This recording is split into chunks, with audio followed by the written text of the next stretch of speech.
Welcome again to another episode of the Sustainability Podcast, where we dive deep into the world of sustainability and the energy transition, exploring innovations and challenges that are shaping our future. Today, I'm thrilled to be joined by two executives from the Global Network for Zero.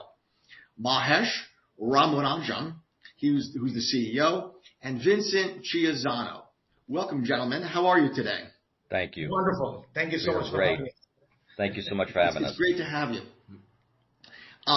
So in this world of net zero, there's many conflicting perspectives. Can you tell us about yourselves and how you came to this industry, just so we can set a stable foundation for the rest of our conversation today? Absolutely. Vinny, go for it. Sure. No, I completely by accident. I went to school. I was going to be a movie star. I went to school for theater, and was out in California for a while. Then came back to take a break and got a job in a call center, and then ended up graduating up roles in call centers. Where I was managing different departments. Went from different banks to banks, moved around a lot, and then came to Northern Virginia in 2005. Parents were ill. I had to take a break from work, so I was caring for ill parents. And U.S. Green Building Council was looking for somebody to come in and help with their customer service. So I applied there just to have something to do. It was only supposed to be 6 months. It ended up being 11 years. So I went there and I got involved in it, built customer service, account management, technical customer service, market development. And in that tenure, I met Mahesh. He came a couple of years later. He was the CEO, and he and I bonded and had, like visions. So we've been pretty much together ever since. But it was truly, I fell into this world truly by accident. And, over time, my passion and my drives have really, really gotten committed to it. But it was purely by accident that I got to where I am today. Go ahead, Mahesh. Yeah, it's always fun to be with Vinny on anything. So thanks for that. Just wonderful to hear his story. So my background is, I was born in southern part of India, and I came to the U.S. to actually make a living, right? And my journey started as a technologist because my background is in computer science. So like most of the people from India, they come to America to become a software programmer. I started my journey like that. But then very quickly, I spent a good amount of time driving business transformation projects at IBM, and then eventually had my own consulting firm. Through that, I came to US Green Building Council to support them, a little bit like Vinny, on an accidental journey to actually start supporting them on a technology platform. Then eventually became its COO and then CEO to succeed our wonderful founder, Rick Fredrizzi.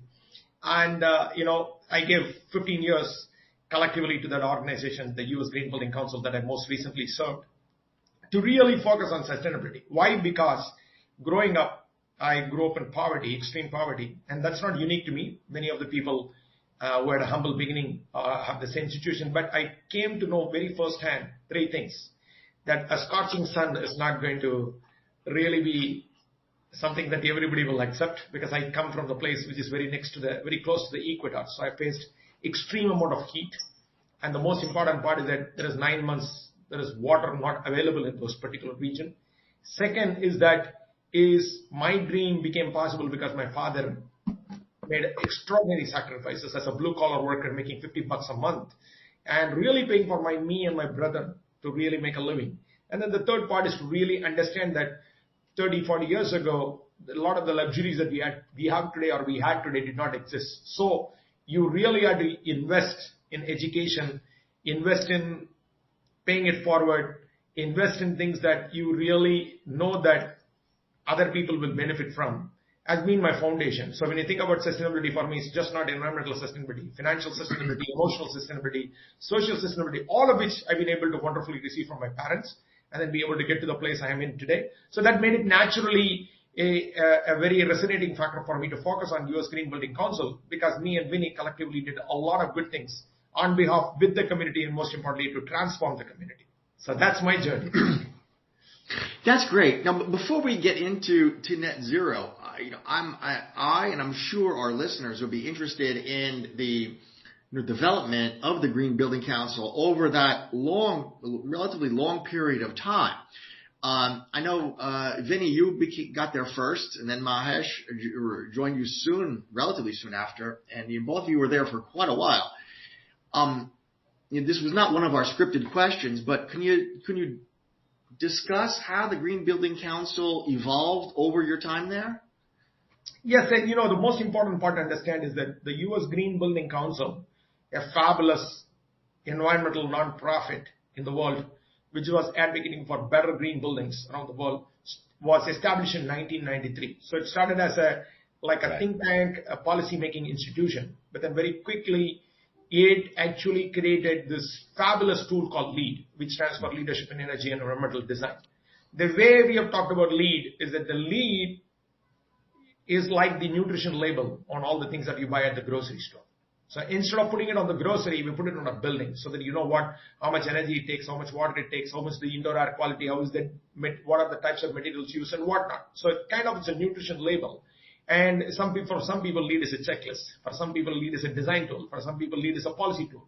LEED has become so many things over a period of time. But the foundational thing is that that's the tool that the organization was able to establish. And that created this massive transformation of really transforming how buildings are ever constructed and operated forever. And that's the journey of the U.S. Green Building Council. Vinny, do you want to add something there? Or yeah, I mean, it was very interesting because really it at some point, early 2000s, it blew up and expanded and had a lot of volume and traffic coming into it.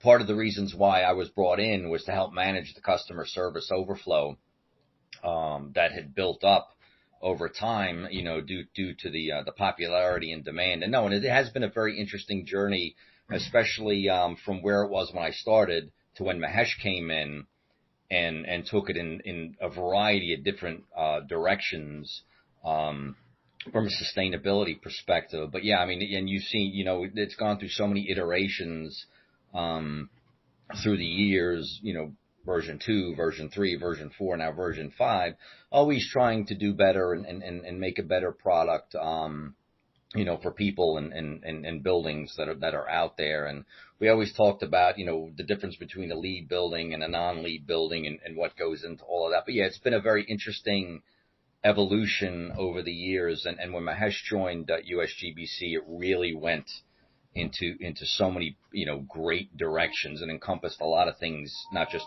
in a building, but outside the building and communities and cities and things like that. Yeah, just to name it, 3 things, right? 3 simple things. First, you talked about growth. The first and foremost is that although LEED was a global tool, it was predominantly deployed in the US. So we truly made it a global tool. So when we say global tool, what does it mean? The vision of green buildings is global, but the implementation of it is local. So being able to localize it, customize it, and meet people where they are. That's the first point.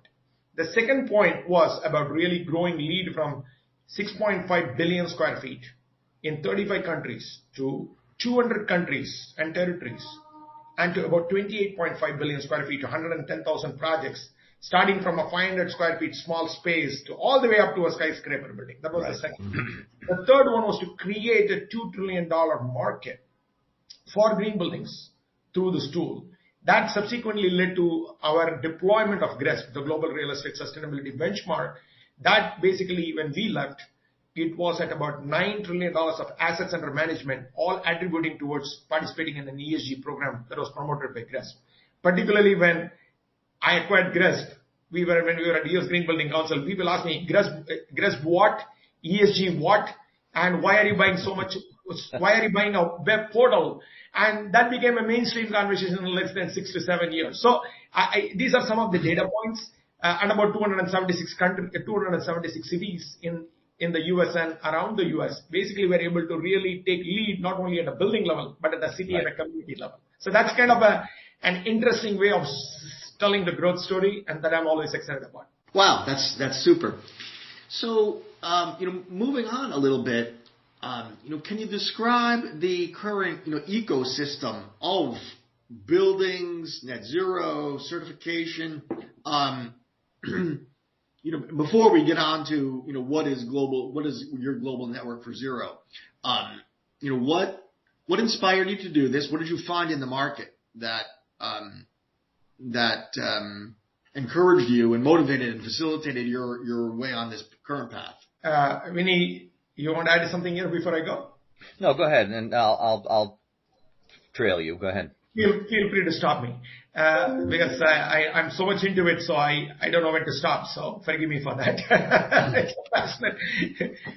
The most important thing, when we think about our ecosystem, let me just pare it down into two parts, right? When we were at the U.S. Green Building Council, what was our ecosystem? Architects, engineers, construction leaders, product manufacturers, data centers, retail leaders, governments, non-profits, policymakers. You pretty much name it, because real estate as an industry connects all other industries. At least before COVID, that's a place, everybody had a place, right? And then when you left the place, the so-called place that is called an office, and then when you went back to your home, you went to a place. So you technically went from a place to a place. So, long story short, the real estate industry is the industry of industries, I jokingly say it, right? So what happened was it created enormous power to the U.S. Green Building Council, because we were influencing so many people, either directly or indirectly, either on the consumer side or on the demand side or on the basically the advocacy experience and most important side. So to name it, that's kind of the ecosystem that we were addressing. Now, when you step out of the U.S. Green Building framework, the building framework, the real estate framework, then you're not talking about the business leaders. You're not talking about industries. You're not talking about cities, communities. You're not talking about products. You're talking about a variety of things that could even have, geopolitical and national ramifications. So when you look at that construct, and when you start thinking about the constituents, I put them in two big categories: the businesses and the industries, and the stakeholders that they serve or they take into consideration. So it's basically a B to B to C type of play that got created in this thing. So, and because the agenda is so perverse, the topic of sustainability is perverse, who would you exclude from it? So either somebody was either consuming it or somebody was delivering it. So ultimately sustainability is for all. And that's the journey. So it's pretty much the universe. It looks a little bit superfluous to say that, but it's a broad ecosystem. And that's why in US Green Building Council, we always used to say, everyone in a green building within a generation, then I would stop and say everyone means everyone. Right. Not someone, but everyone. So that's kind of the ecosystem. Sure. Let me ask a bit of a very focused question. I see both of you were with the Green Building Council during COVID in the first year. How did clearly sustainability is part of the COVID response, but what was it like at the Green Building Council during those first days, weeks, and months?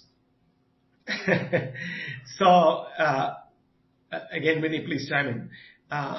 The most important part is, I still remember 1 week exactly before President Trump shut down the United States, I asked our team to go remote.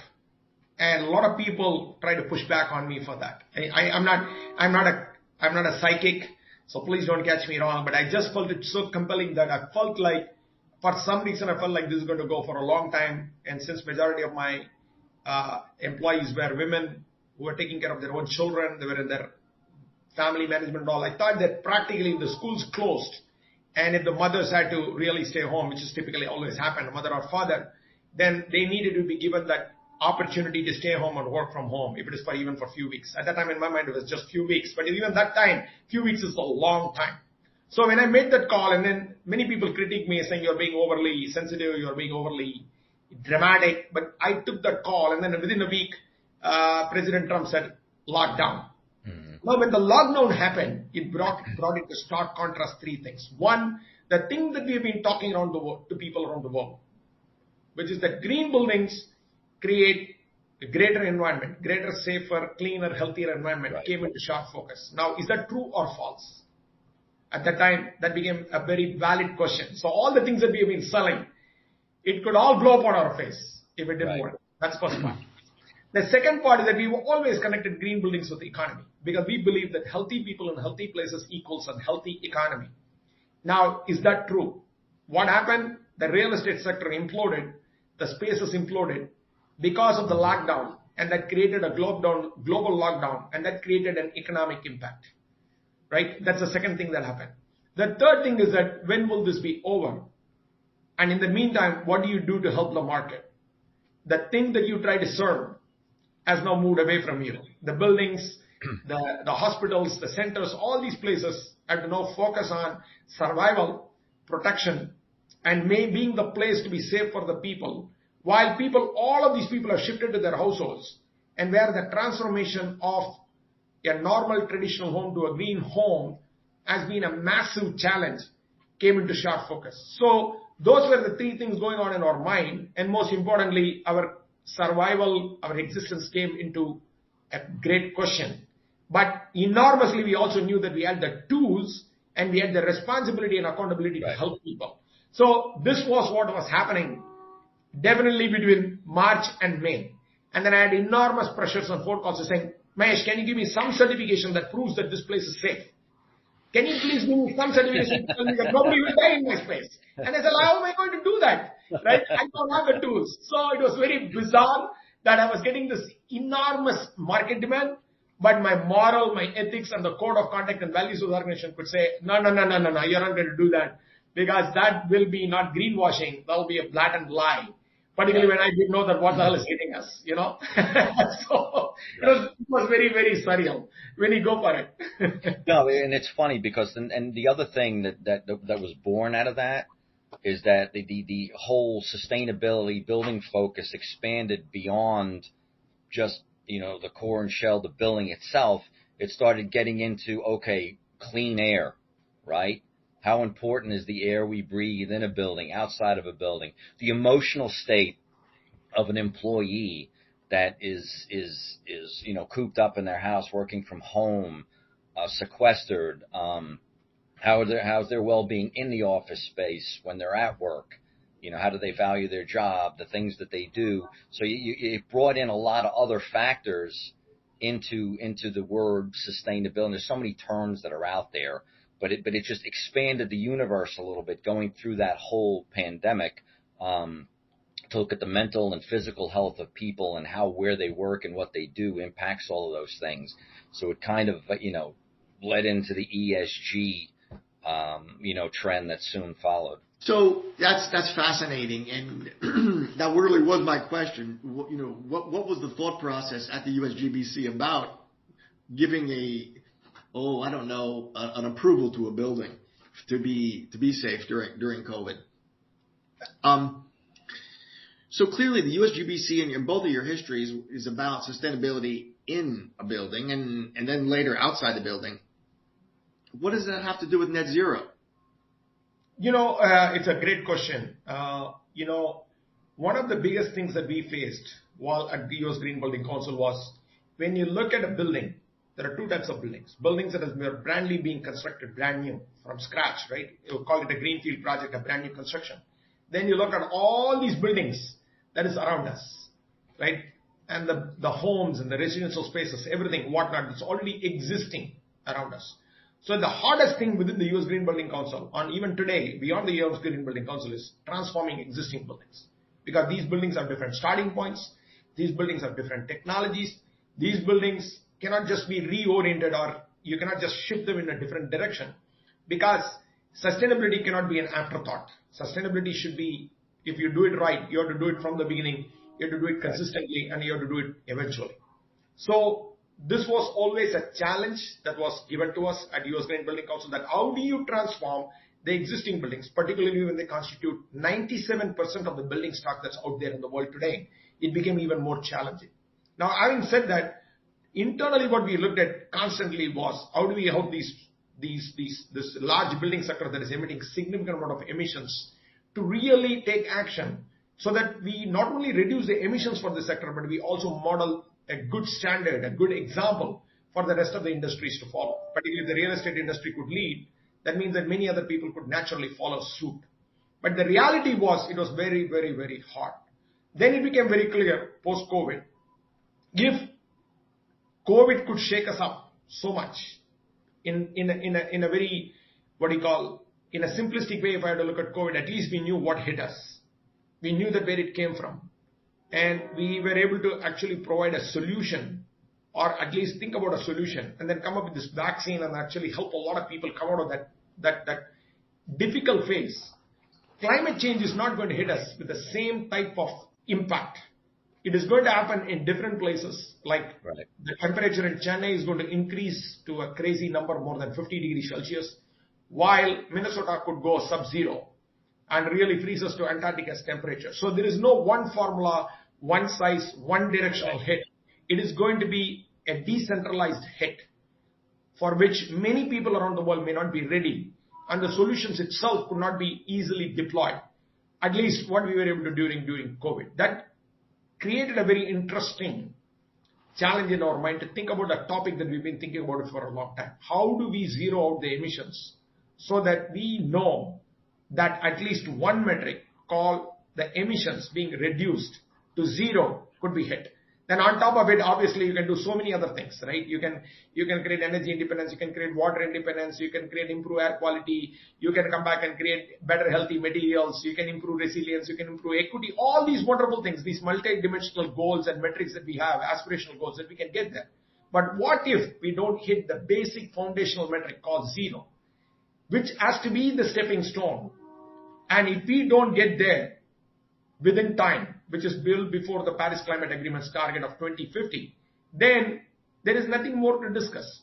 So that made us think very hard and said, okay, it's time now to focus on one thing and really push the market to do it really well. And that number and that metric and that goal has to be about zeroing out emissions and creating a zero emissions world to create a positive impact on people, planet, and profit. Now, if we can make that happen, if we can prove that that's going to happen, and if you even don't achieve this to happen, then how good it is for you to hit all other metrics. So it brought us into sharp focus. The idea is to create a zero emissions economy.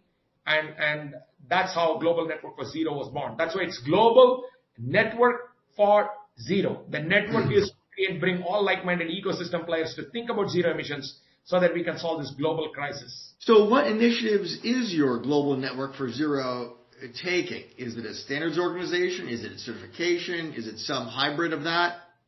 Can you share that with our audience? Yes. Vinny, you want to give it a try? No, go ahead. No, I feel free because I love to talk about this topic. So the foundation is that the biggest challenge with all the sustainability organizations is that they've done phenomenal good work. They've done a great job of raising awareness, raising adoption. But what we need right now is acceleration. And one of the hardest battles that I fought while at the US Green Building Council was harmonizing these standards, because there are myriads of standards. Interestingly, in 1993, when US Green Building Council was formed, maybe one or two systems came into focus.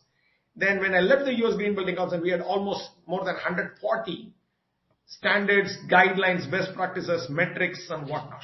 Now, I'm pretty sure we got it around like 250, right? Since I left USGBC in the last 2.5 years. So it's technically a word salad out there, right? It's a complicated landscape.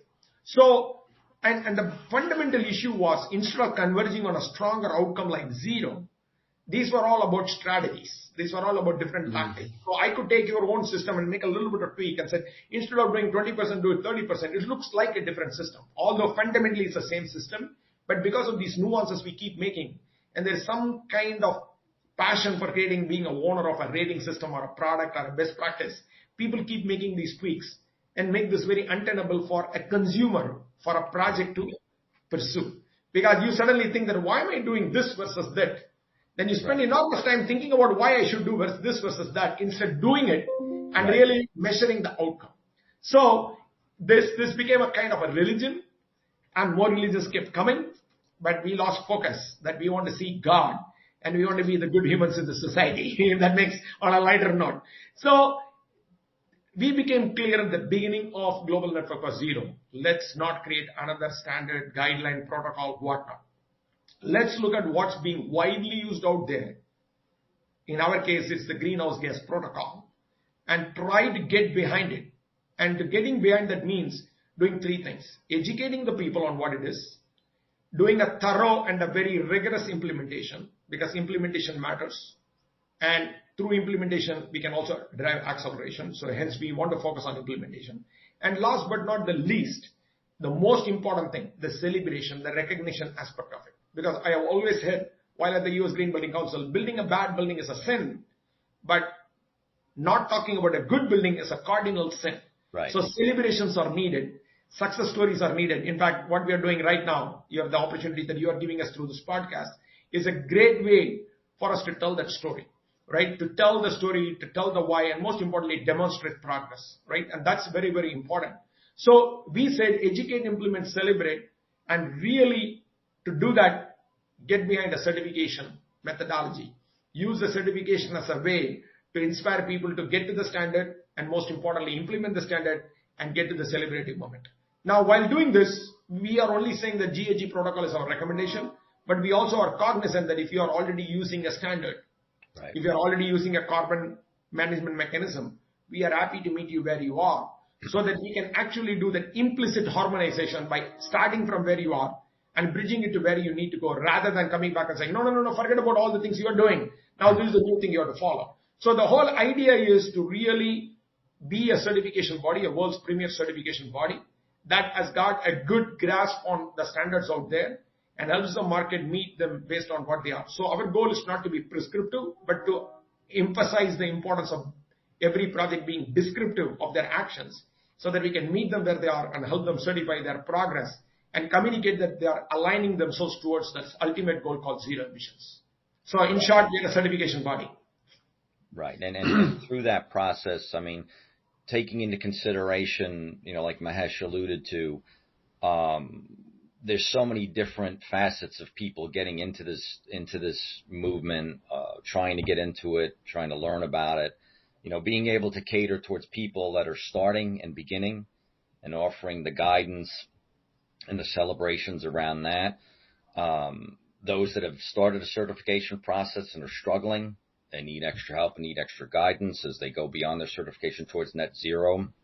I mean, being able to cater to everybody in an ultimate goal towards net zero was pivotal and key to our overall vision, and being able to help everybody and just get people to implement things and do things in that direction and celebrate them along each path was the force behind all of it.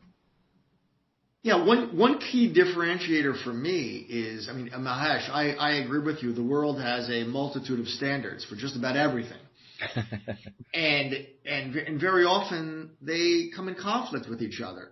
Okay. And so harmonizing standards is very important, because if someone is on the road, you don't want to start from scratch. Right. They're doing the right thing. Right. It's important to use an engineering word, harmonize what they're doing with say a more embraced best practice. So that's not lost on me. So what are the challenges for the Global Network for Zero in adopting your vision? I think the biggest challenge, there are many, but a few of them we have to think about. First of all, we have to make the case for why every business has to prioritize this in terms of return on investment, right? Because at the end of the day, the getting to net zero is not going to cost you, it's not going to happen free. And it's going to take time from project teams and from businesses. And last but not the least, and it's going to take focus, which sometimes you have to divert from other areas that you're already focusing on in your business, either building your clientele, trying to come back and build this. So we cannot underestimate the importance of communicating ROI, the return on investment, while we are communicating the return on impact conversation, right? We are always saying that thing is the right thing to do, is a moral call to do, Paris Climate Agreement and whatnot. All these things are very important points that we make, but we have to understand that businesses have the first priority towards economic benefit, and we cannot lose sight of it. So that's one of the barriers, and it always becomes very challenging to make that case, particularly when you're dealing with such a diverse set of ecosystem members who perceive value in different ways. And sometimes that money doesn't exist, right?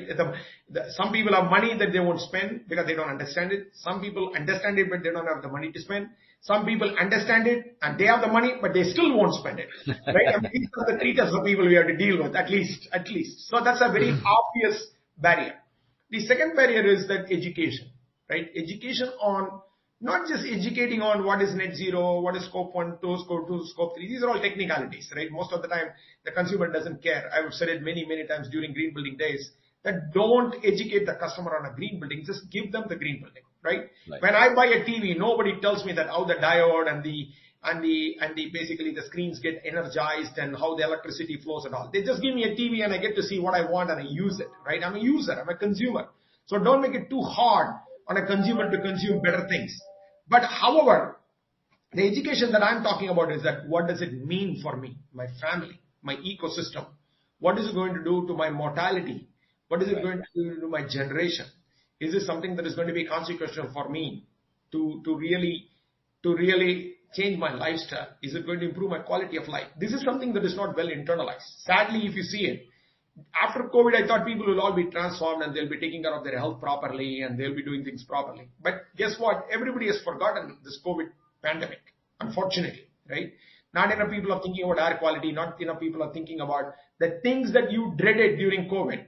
Not enough people are thinking about it. That's very sad, right? So in this topic, where so many things are invisible, so many things are not directly felt, it is very, very easy to lose sight. So an education to continually remind people that why this is important and how it is going to affect you and your family, that is very, very important. That's the second barrier we have. And the third barrier we have is that right now, most of these people do it for greenwashing reasons. They want to get some kind of a brownie point, a differentiation, a marketing gimmick, or some kind of an investor relation comment so that they can get some funds for a cheaper, better rate. Now, these things are all welcome, but unless a society does these things because they are the right thing to do, and they want to do it the right way, these things will not last and sustain for a longer time. It cannot be a short-term act, or it cannot be a pretense. It has to be an act that has to be performed by integrating into your core business practices, core philosophies, so that it becomes not only something that you are doing, but you will continue to do and you will sustain the progress that you are making. Otherwise, it'll be that whole, the law of diminishing returns will kick in. So I would say that these are my 3 big barriers. Now, so many other issues are there, not enough policy, not enough money. Those complaints has to cease because those all exist today. Those all exist. We all didn't have money for COVID cure, but we found the money. Right. We all didn't know how to deal with lockdown. We found the money, right? But last but not the least, we have to remind ourselves that all of this is going to affect and impact the most vulnerable amongst us. And we saw that firsthand during COVID. And so the bottom line is that 3 barriers and 1 reminder. There you go. Mahesh, I like the way you wound that up, and it leads into my next question.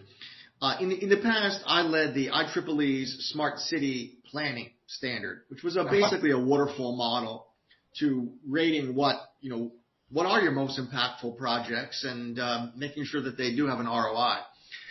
And one of the biggest things I learned was that a smart city in the developed world might be autonomous vehicles and multimodal transportation systems, right?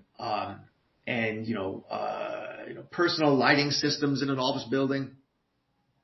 But at the other end of the continuum, we had participants that came from lesser developed parts of the world, where the simple installation of a solar-powered streetlight allowed children to do their homework for a little bit later after the sunset. Yes. And in that particular application, a few tablets and a internet dish was donated, and kids that live in a town in Africa with no electric distribution grid now can read things on the internet. So it really taught me that this is a much broader, any of these types of situations are much broader than what we typically have in our own domain experience that we live, day in and day out. So how does the Global Network for Zero the intent and your efforts, translate across, from Park Avenue in Manhattan to, smaller communities? I think the bottom line is very simple, right? You said it beautifully. The vision is global, right? Internet is global, digital is global, energy crisis is global, climate change is global, COVID cure is global, right? But at the end of the day, the implementation is local, and the local implementations differ vastly between developed and developing worlds, if I may have to put it in mild terms. And of course, the economic prosperity plays a big role into it, right? Sitting in the US, we can desire a lot of things for ourselves, but sitting in Africa or sitting in Peru or sitting in Ecuador, even though you may wish all those things, you're not going to have the economic viability to be able to acquire those things, at least in the near term, right? If not in the longer term, it's not in the near term. So this is the reality of life. This is the reality of globalization that we live in. All of us know what's going on around the world, but not everything can be within our reach. It's possible, right? Particularly for the vulnerable people around the world. Now, because keeping this in mind, that is why, although our vision of global network for zero is to keep this aspirational goal to zero emissions, we said we should meet people where they are. Right. What does that mean is that we have to focus on incremental approaches. We should tell them that focus on the big goal, but take incremental approaches, take localized approaches. But the most important emphasis on you is to get started. Regardless of whether you are in Africa or whether you are in New York, whether you're on Fifth Avenue, you should get started. Even within the United States, you know that. California is more advanced on sustainability. But when you go to Midwest, you're not going to see the same level of progress and intensity there. That doesn't mean that the Midwest is not making the necessary advancements towards sustainability. But their pace, their expectation, their prioritization, and what goals that they want to pursue grossly differs, even within the United States.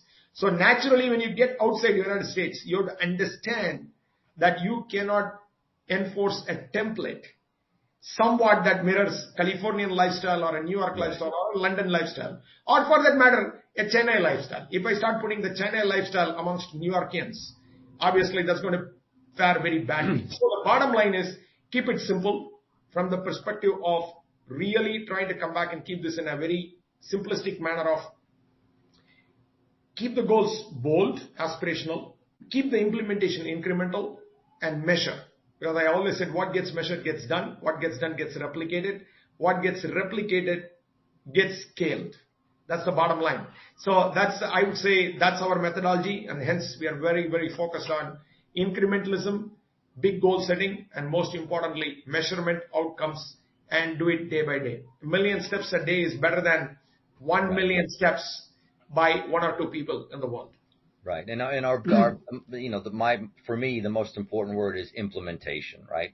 Just getting people to implement things wherever they are, whatever they're doing, what their city mandates, what industry they're in, what their climate challenges are, wherever they are. Everybody can implement something. So for me, my passion is just get as many people to implement things and celebrate them just implementing, and build upon that is very key. Yeah, it reminds me of, we had an earlier guest on a podcast episode that was fascinating to us because they were electrifying the gasoline-powered tuk-tuks, three-wheeled vehicles in the Philippines. And while that sounds like an expensive proposition, the cost of fuel made the ROI actually attractive, particularly when you would charge your newly electrified vehicle with solar. So there are it doesn't necessarily need to be in Manhattan or Santa Monica that you do this. It could be in lesser developed parts of the world. So gentlemen, what do you see for the future? Vinny, your thoughts? I mean, it's very, very interesting because, I'd like to see a little bit more consistency across the board and more guidance, offered out there. Because I think a lot of people have great intentions. A lot of people want to do the right thing. A lot of people want to get started. They just need the guidance and the structure to balance a sustainability plan with whatever they do and what their P&L looks like and how it balances out, what programs are available to them, what their cities where they live mandates, what their industry does. just a detailed focus. I think we're going to keep narrowing down the focus and make it more specific down to what you can do based on who you are, what your industry is, where you live, more consistency and more focus and more guidance in not only, putting the plan together, but the key is executing the plan, better understanding of your scope 1, 2, and then how to manage your scope 3, how to invest your supply chains. So more detail, attention, and focus and guidance on all of those areas to help people, I call it like chopping wood, like the Rutgers football coach, everything, just keep chopping the wood and you'll finally get through it. Little steps to keep educating and guiding people. Mahesh talked a lot about education. That's huge, so that this doesn't become intimidating to people and that they can see, the light at the end of the tunnel and get the guidance to help them and minimize their insecurity. So I think we're going to see a lot more of that. That's what we're trying to do, what we're about. You see a lot more of that happening, and and a lot more implementation, a lot more things moving forward, despite the challenges that are out there. Jim, I'm a perpetual optimist, right? And so I think the future is really converging towards us getting to a net zero future. Now, it may not look super clear from where we are standing today that we will get there, but I am optimistic and confident we'll get there. Why? Why? Because after COVID, we saw unprecedented announcements that were made towards net zero commitments by businesses. And I truly believe the progress that has been made to date is not very well communicated by most of the stakeholders, right? Because of the reasons that we spoke about earlier. The standards that don't talk to each other, the outcomes that are not very clearly agreed upon by parties, and most importantly, the implementation strategies itself is so different. So that's the root cause. Now, we can be a little bit more optimistic about it because if you really look at this from the angle of reporting, the financial reporting of different companies is already happening around the world. And some companies are poor, some companies are rich, some companies are way ahead of their peers. But all of them are making progress. All businesses are evolving. And then if you take the last 10 to 15 years, the economic prosperity of the world definitely has shifted towards a positive direction. So if you have to follow the same thought process, the individual accounting that is now coming into the system from different people related to sustainability activities, related to net zero, related to the activities related to circular economy, ESG and whatnot, is all trying to get a little bit aligned. And that outcome and the reporting that either the regulation or the voluntary disclosures are forcing people to do is getting to a converging and a tipping point. And they'll get more refined in the next few years. When that happens, we will have clarity. And we will not be sitting there at that point of time and saying that, oh boy, we have not arrived. We will say that, oh boy, we arrived already, or we arrived more than we thought we were, but dumb as we were, we didn't do a good job of measuring it and communicating it effectively. I'm really hopeful about that. Now, while saying that, I don't want to take the foot off the gas.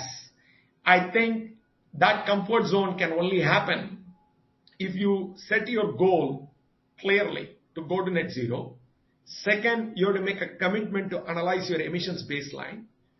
Third, you need to have a plan.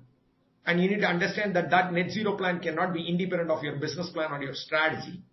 And fourth is that don't be bold, don't be shy, don't be intimidated by all these big tasks that are out there, but start taking incremental steps so that you can have your milestones that will align with your annual business reviews on your business performance.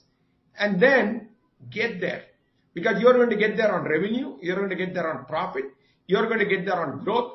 Now you get there on zero also. It's not that hard to get there. Once you set a goal, businesses always arrive. And last but not the least, once you get to that economic prosperity in your business, you're not going to ask for next year to go below the targets that you set. So go above. So why stop at zero? Go to positive. I see a world that's going to get there. And I think we're going to do our part along with you and many other leaders out there to make it happen. Because that's our sole responsibility, that we transfer this wonderful planet in its best shape to our future generations. Because we borrowed it from somebody, it's time to give it in great shape to them so that they can use it and prosper. Oh, Mahesh and Vinny, you got ahead of me because my next question was, who are your stakeholders? I was thinking building owners, building developers, REITs, folks like that. Who are your stakeholders, and what exact concrete recommendations can you make to them? I think I already touched on it. Vinny, do you want to? You did. Yes. Everybody, right? And what we can offer is, this doesn't have to be overwhelming, right? This doesn't have to. You don't have to get swallowed up by it.